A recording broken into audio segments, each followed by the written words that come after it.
परीक्षित जी इसका नंबर तो है ही नहीं, ये कौन है, ये बालक नहीं है। तो 4 बालकन में या को तो नाम कहीं है ही ना है, इसको तो हमने भगवान बना रखा है। और भगवान की स्थिति क्या है, 2 चिनौरी सवेरे और 2 चिनौरी शाम को, 2 अगरबत्ती सवेरे और 2 अगरबत्ती शाम को, और कुछ नहीं है। और हमने तो बढ़िया टिप टॉप कपड़े बनवाए, और इनके लिए जन्माष्टमी पे साल में 1 बार आ गए तो आ गए, नहीं तो कोई बात ना है। हम तो मनपसंद भोग पर बना के खा रहे हैं। अगर भूख लगी तो बाहर भी चले जाते हैं, और उसको केवल चिनौरी चिनौरी। वो भी सोचता है कि देखो खुद तो चटपटा भी खा रहे हैं और मीठा भी ले रहे हैं, और हमें केवल मीठे मीठे पे ही रखा हुआ है। भगवान उसको जल्दी मिलता है जिसके मन में भगवान के लिए प्रेम होता है। और भगवान को प्राप्त करने के लिए 4 मार्ग बताए गए हैं, नाम, रूप, लीला, धाम। सबसे पहले उस भगवान का नाम, क्योंकि नाम उसका ही होगा जो नामी होगा। अगर कृष्ण है, कृष्ण नाम है, तभी तो कृष्ण है। जब हम उसका नाम जपेंगे, अब कृष्ण कृष्ण जपेंगे, तो कृष्ण को देखने की लालसा भी मन में जागृत होगी। जब कृष्ण को देखेंगे तो उसने क्या किया, उसको जानने की भी इच्छा होगी, और फिर अपने आप को हम उसके समर्पण कर देंगे। जैसे हम कन्या का विवाह करते हैं, कन्या क्या है, हमारा मन, हमारी बुद्धि। हम कन्या के लिए एक लड़का ढूंढते हैं संबंध के लिए, तो पहले उसका नाम के बारे में सुनते हैं, फिर उसके गुण कैसे हैं, फिर उसका स्वरूप कैसा है, और जब तीनों हमें अच्छा लग जाता है तो हम अपना पुत्री का विवाह उसके साथ में कर देते हैं, समर्पण कर देते हैं। भगवान से संबंध भी ऐसा ही होना चाहिए।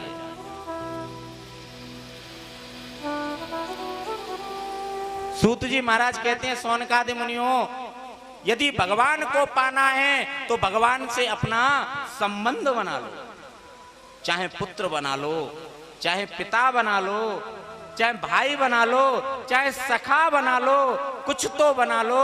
अगर भगवान मान के पीछे लगोगे तो भगवान के तो बड़े नक्शे होते हैं।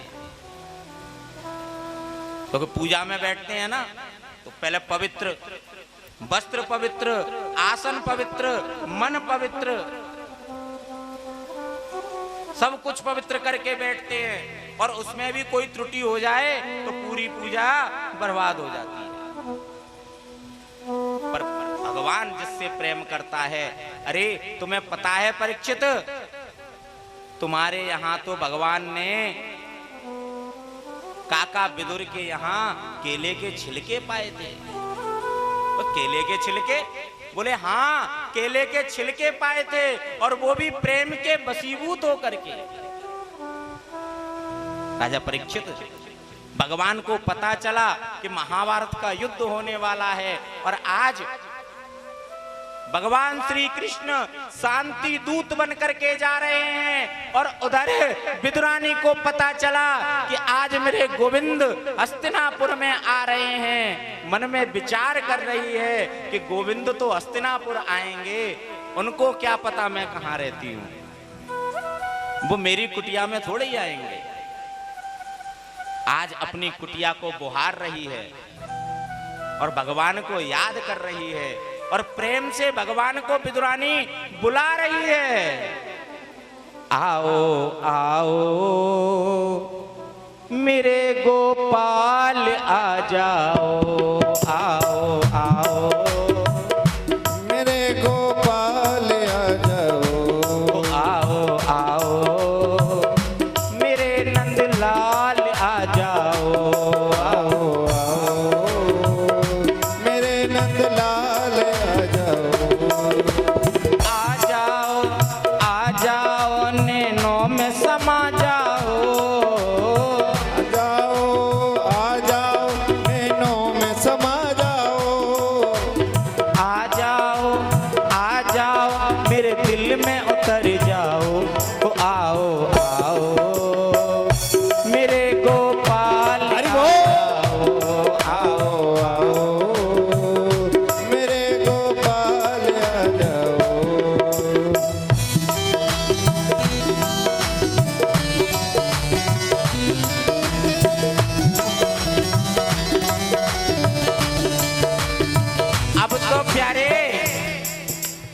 भगवान श्री कृष्ण रथ पर बैठ करके हस्तिनापुर जा रहे हैं और हस्तिनापुर में पूरी सभा लगी हुई है। भगवान श्री कृष्ण पहुंचे और जाकर के बैठ गए।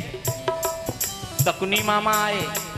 शकुनी मामा ने कहा, बोले दुर्योधन, भगवान श्री कृष्ण के लिए 56 भोग बनवाओ, क्योंकि भगवान श्री कृष्ण को यदि हमारी सेवा पसंद आई तो वो हमारे पक्ष में हो जाएगा, इसलिए प्रयास करो कि उसको प्रसन्न किया जाए। भगवान पहुंच गए और भगवान ने ध्यान लगाया कि विदुरानी मुझे बुला रही है, बड़े प्रेम के साथ मुझे आवाज लगा रही है।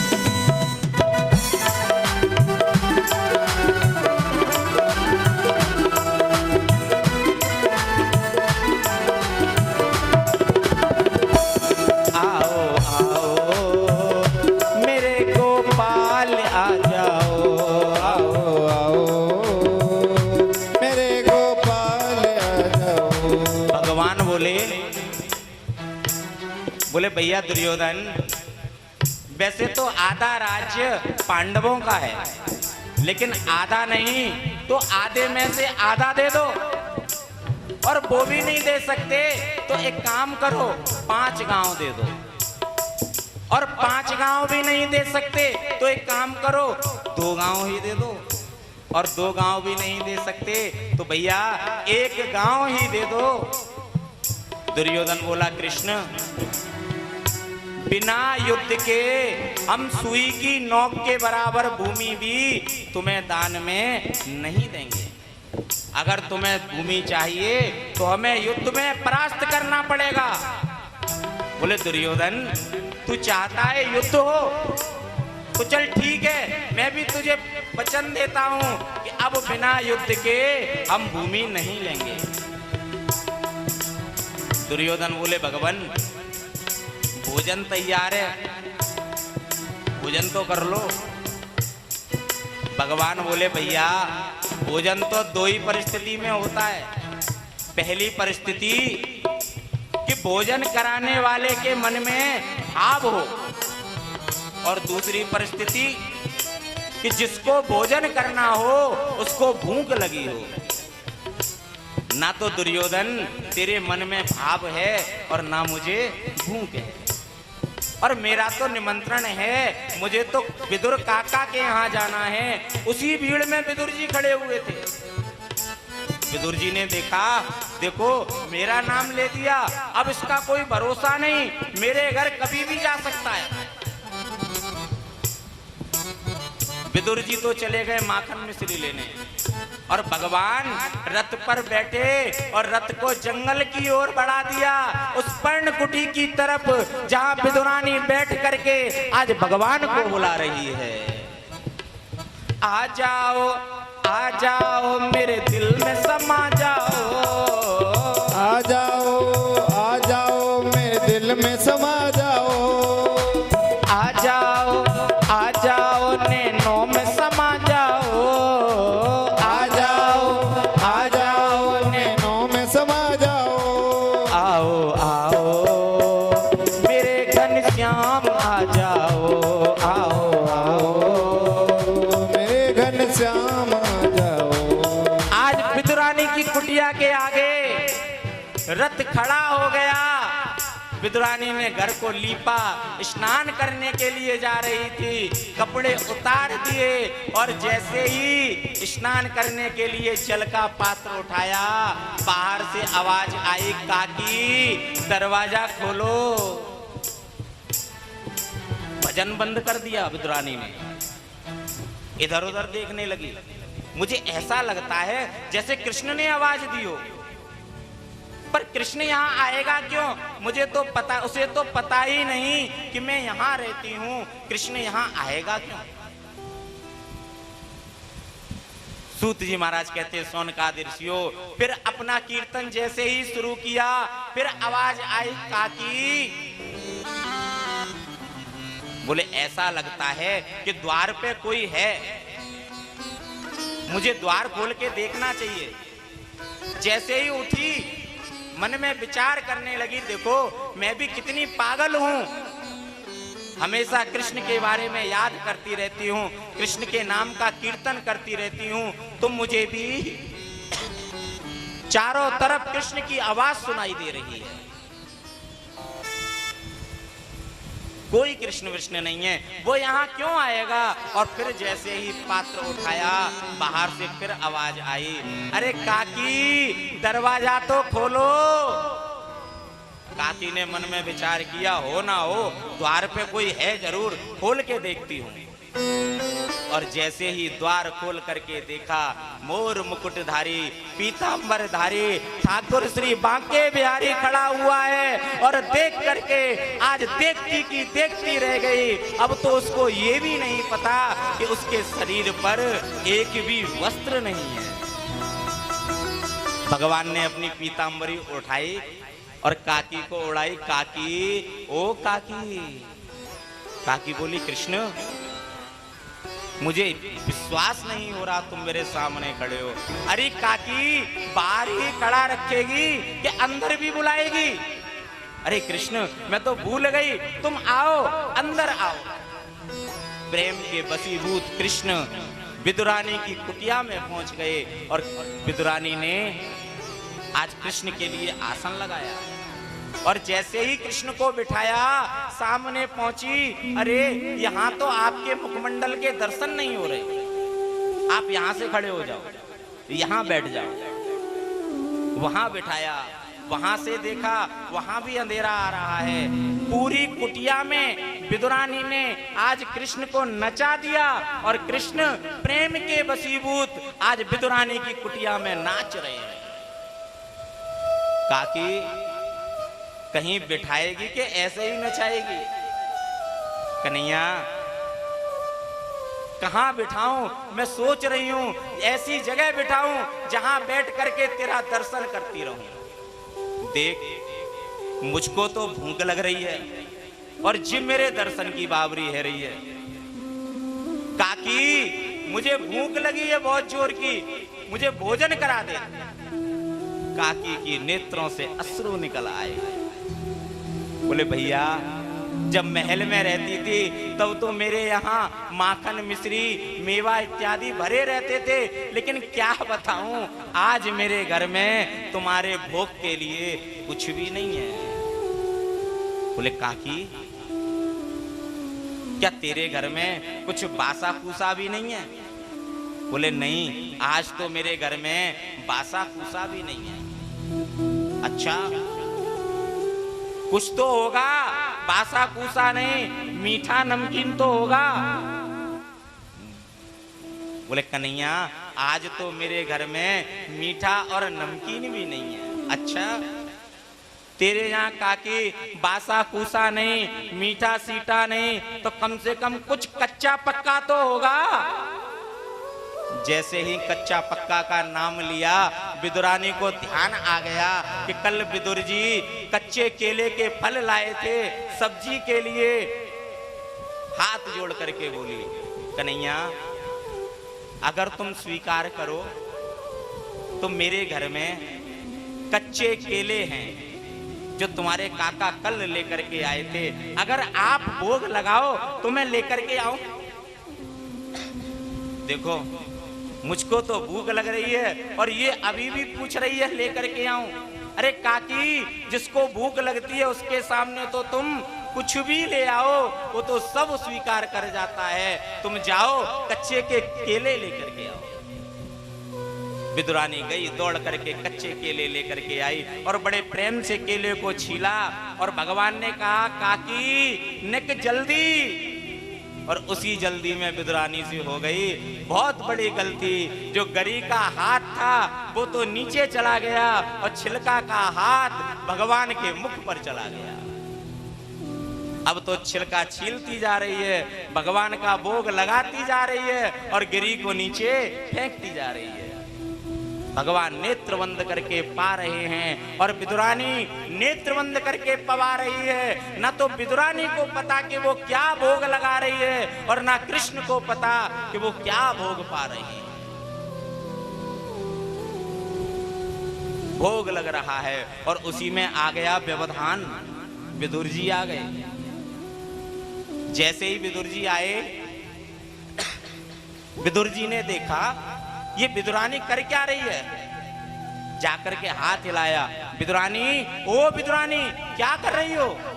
बोले दिखाई नहीं दे रहा, भगवान श्री कृष्ण को केले का भोग लगा रही हो। बोले केले का भोग? केले तो ये पड़े हैं, तू तो छिलके का भोग लगा रही है।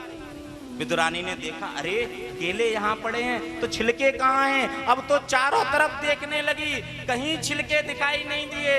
बैठ करके रोने लगी, प्रभु मुझसे बहुत बड़ी गलती हो गई, मैंने केले के धोखे में आपको छिलके खिला दिए। भगवान बोले, काकी आज मुझे भोग पाने में बड़ा आनंद आ रहा था, लेकिन ये व्यवधान बीच में आ गया। किसी ने पूछा भगवान से, प्रभु आपने इतने अवतार लिए, लेकिन आपको सबसे ज्यादा आनंद भोग लगाने में कब आया? बोले मुझे दो जगह आनंद आया, एक तो विदुरानी के केले के छिलके में और दूसरा सबरी के झूठे पेड़ों में। जो आनंद मुझे इन दो जगह पर आया है भोग लगाने में, वो आनंद मुझे कभी जीवन में नहीं आया। और हम क्या करते हैं? हम तो बढ़िया मसाला डोसा, इडली, सांभर सब कुछ बनाएंगे और भगवान के लिए एक डिब्बे में चिनौरी रख दी जाएंगी, मिश्री रख दी जाएगी। सवेरे डिब्बा खोला और भगवान का भोग लगाया। और अपने लिए, अरे भैया जो हम पाएं वही भोग भगवान को लगाना चाहिए। जो भी हम पाए, अगर हम दवाई भी खाएं ना तो दवाई का भोग भी भगवान को लगाना चाहिए। एक बंबई में हमारे मिलने वाले थे, हम उनके यहाँ जाते थे, शाम को बैठते थे और ये पूरी दवाई की पूरी किट। बोले महाराज ये ब्लड प्रेशर की है, ये शुगर की है, ये इसका ये है, ये वो है और ये वो है। उनकी भगवान की पूजा करते हो? बोले खूब करता हूँ, नहाते समय अभिषेक करता हूँ, उसके बाद में मैं इनकी पूजा करता हूँ, इनकी करता हूँ, उनकी करता हूँ। भगवान को भोग लगाते हो? बोले हाँ, जो भोजन आता है ना वो पहली थाली भगवान को ही लगाता हूँ। बोले और? बोले और कुछ नहीं। मैंने कहा एक काम करना, आज से जो भी दवाई तुम खाओ वो पहले ठाकुर को भोग लगाना। और ऐसे मत लगाना कटोरी में दवाई रख के और तुलसी दल डालना, क्योंकि बिना तुलसी दल के भगवान को भोग नहीं लगता। तुम ये दवाई पहले भगवान को खिलाना, जब 2-4 दिन कड़वी कड़वी दवाई खाएगा अपने आप तुमको ठीक कर देगा। बोले भैया अब तो जी अपने उस पे आ गया, जो स्वयं खा रहा है वही मुझे खिला रहा है, तो इसको भी दवाई से छुटकारा दिलाना पड़ेगा। तो क्या रे, आज स्थिति वो है कि एक भी दवाई की गोली शरीर में नहीं जाती। भगवान को भोग तो लगाओ। आगे कथा आएगी कि भोग क्यों लगाया जाता है, ताकि भगवान को पता चले कि हमारे पास क्या है, हम क्या भोजन कर रहे हैं, हम क्या पहन रहे हैं।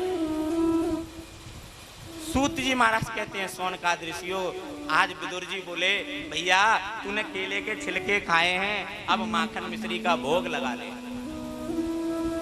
भगवान माखन मिश्री खा रहे हैं और मुंह बना रहे हैं। बोले क्यों, अच्छी नहीं लगी? बोले काका अच्छी तो है, लेकिन जो आनंद इस देवी के छिलके में आ रहा था वो आनंद तेरी इस माखन मिश्री में नहीं आ रहा है काका। मुझे तो इस देवी के हाथ के वो छिलके बड़े अच्छे लग रहे थे और उसी से तो मैं तृप्त हुआ हूं, अब मुझे माखन मिश्री की आवश्यकता नहीं है। कहने का भाव राजा परीक्षित, भगवान उसी को मिलते हैं जिसके मन में भगवान के लिए प्रेम होता है। कितने बालक हैं? 4, 5। अब आज से 5 ही होने चाहिए। कोई भी पूछे कितने बालक हैं, बोले 5। सबसे बड़ा बिहारी जी, और ये सब छोटे उसके भाई बहन हैं। गोविंद मेरो है, गोपाल मेरो है, गोविंद मेरो है, गोपाल मेरो है, मेरो है, गोपाल मेरो है, गोविंद मेरो है, गोपाल मेरो है। श्री बांके बिहारी नंदलाल मेरो है, कृपा के बिहारी नंदलाल मेरो है। श्री बांके बिहारी नंदलाल मेरो है, श्री बाके बिहारी नंदलाल मेरो है। गोविंद मेरो है, गोपाल मेरो है, गोविंद मेरो है, गोपाल मेरो है। गोविंद मेरो है, गोपाल मेरो है, ओ श्री बाके बिहारी नंदलाल मेरो है। श्री बांके बिहारी नंदलाल मेरो है, गोविंद मेरो है, गोपाल मेरो है। गोविंद मेरो है, गोपाल मेरो। यंसाम्य हदि दीपम प्रेम रूपा यथावतो प्रेमस्य प्रेम स्नाय यस्य ना यस्य दीवयो। परीक्षित, भगवान ना तो किसी की पढ़ाई देखते हैं, भगवान ना तो किसी की जात पात देखते हैं, भगवान ना ऊंच नीच देखते हैं, भगवान तो मन का भाव देखते हैं। भाव का भूखा हूं मैं, भाव ही एक सार है, भाव से जो मुझको बजता उसका बेड़ा पार है। अन्न धन और वस्त्र भूषण मुझको कुछ ना चाहिए, आप हो जाओ हमारे बस इसी में सार है। भगवान कहते हैं मुझे तेरा कुछ नहीं चाहिए, अगर तू दे सकता है तो अपना मन मुझको दे दे, अपना मन तू मेरे चरणों में चढ़ा दे। बस हम भगवान को सब कुछ दे सकते हैं, लेकिन मन भगवान को नहीं दे सकते। सूत जी महाराज कहते हैं, सौनकादि मुनियों, आज विदुर जी ने आदेश पूछा मेरे लिए, आदेश बोले यहां से उत्तर दिशा की ओर जाओ, वहां तुम्हें उद्धव जी मिलेंगे और उद्धव जी तुम्हें बताएंगे कि आगे करना क्या है। इधर से विदुर जी जा रहे हैं, और कल मैंने आपको बताया कि भगवान ने उद्धव को बुला करके कहा कि मेरा भक्त विदुर मिलेगा, उसको मेरे बारे में बता देना। इधर से विदुर जी जा रहे हैं, उधर से उद्धव जी आ रहे हैं। उद्धव और विदुर दोनों का मिलन हो जाता है, और जब दोनों मिलते हैं तो आपस में ज्ञान की चर्चा प्रारंभ होती है। पानी ते पानी मिले, मिले कीच में कीच, ज्ञानी ते ज्ञानी मिले, मिले नीच में नीच। जो जैसा होता है उसकी संगत और उसकी बातें भी वैसी ही होती हैं। अब आज दो विद्वान पुरुष मिले हैं, उद्धव जो बृहस्पति का शिष्य है, और विदुर जो दासी पुत्र होने के साथ साथ भगवान के परम भक्त हैं। तो जहां भगवान के भक्त मिलेंगे तो वहां भगवान की चर्चा होगी, और जहां संसार के भक्त मिलेंगे वहां संसार की चर्चा होगी। आज दो भक्त भगवान के मिल रहे हैं, विदुर जी ने उद्धव से पूछा, उद्धव बताओ वो कृष्ण कैसे हैं जिन्होंने मेरे घर आकर के छिलकों का भोग लगाया। अरे मुझे बड़ा कष्ट हुआ उस दिन कि देखो त्रिलोक का स्वामी द्वारिकाधीश श्री बांके बिहारी मेरी कुटिया में आकर के छिलके का भोग लगा रहा है। मैं देख करके आज भी उस बात को याद करके रोता हूं। उद्धव बोले, मेरे मन में भी अभिमान हो गया था एक दिन। उस अभिमान को तोड़ने के लिए उस कृष्ण ने मुझको ब्रज में भेजा और जब मैं ब्रज में गया मेरा अभिमान चूर चूर हो गया। आज वो कृष्ण हमें छोड़ करके चला गया। जैसे ही इतना सुना नेत्रों से अश्रु निकल आए। बोले क्या कृष्ण हमें छोड़ करके चले गए? बोले हाँ कृष्ण हमें छोड़ करके चले गए। बोले भैया कृष्ण ने मेरे लिए कोई आदेश दिया? बोले हाँ, मुझसे कहा था कि मेरा भक्त मिलेगा, जब मेरा भक्त विदुर मिले तो उनको ये उपदेश देना, ये भागवत का उपदेश मुझे देने के लिए कहा गया है, लेकिन ये भागवत का उपदेश मैं तुम्हें नहीं दे सकता।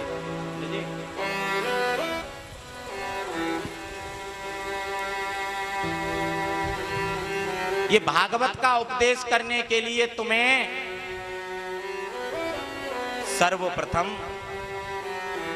मैत्रेय मुनि के पास जाना होगा, क्योंकि जब तुम मैत्रेय मुनि के पास जाओगे वो ब्राह्मण हैं, तपस्वी संत हैं और वो तुम्हें जब उपदेश देंगे भागवत का वो अच्छा रहेगा। मैं तुम्हें भागवत का उपदेश नहीं कर सकता।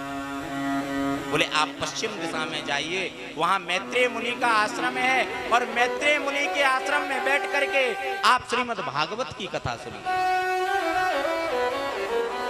आज मैत्रेय मुनि के पास जाते हैं और मैत्रेय मुनि के चरणों में बैठ करके यही निवेदन करते हैं जो परीक्षित ने सुखदेव से किया। भगवान, इस संसार में सबसे पहले कौन आया? संसार में 7 प्रकार की सृष्टि का वर्णन समझाते हैं। उद्भिज, अंडज इत्यादि समझाते हुए पूरी सृष्टि का विस्तार बताते हुए कहते हैं, राजन अब तक तो मानसिक सृष्टि चल रही थी कि मन से जिसको सोचा वही जो है प्रकट हो गया। अब ब्रह्मा जी मन में विचार करने लगे, क्या करूं क्या करूं क्या करूं। उसी समय ब्रह्मा जी के शरीर के बीच में से 2 भाग हो गए। आगे के भाग से मनु और पीछे के भाग से शत्रुपा की उत्पत्ति हो गई। और जैसे ही मनु शत्रुपा आए उनसे कहा, बोले जाओ जाकर के सृष्टि का विस्तार करो, मैं तुम्हें पृथ्वी का राजा बनाता हूं, तुम पृथ्वी को अपने अनुकूल कर लो। अब तो महाराज पृथ्वी के पास पहुंचे और जब पृथ्वी पर पहुंचे तो क्या देखते हैं कि पृथ्वी तो अपने स्थान पर है ही नहीं। महाराज ये पृथ्वी कहां गई? बोले भैया कश्यप मुनि की 2 पत्नियां थी, दिति और अदिति। सूत जी महाराज कहते हैं, सौनिकादि मुनियों, आज अदिति के तो देव पुत्र हैं और माता दिति के जो बालक हैं वो दैत्य हैं। एक दिन माता अदिति कश्यप मुनि के पास पहुंची। ध्यान से सुनना, ये भागवत का गूढ़ रहस्य है। सायकालीन सत्र में आज कश्यप मुनि के पास पहुंची और जाकर के कहती है, स्वामी देखो मेरी जो बहन है उसके पुत्र तो काफी बलशाली हैं, लेकिन मेरा कोई ऐसा पुत्र नहीं है जो बलशाली हो। मैं चाहती हूं कि मेरा एक ऐसा पुत्र हो जो मेरी बहन के पुत्रों से भी बलशाली हो। बोले देवी ये सायकालीन का समय है और सायकालीन के समय में 4 कार्य वर्जित बताए गए हैं। जो दोनों समय मिलते ये 4 कार्य करता है उनको बड़ा भारी कष्ट भोगना पड़ता है। सबसे पहले दोनों समय मिले भोजन नहीं करना चाहिए।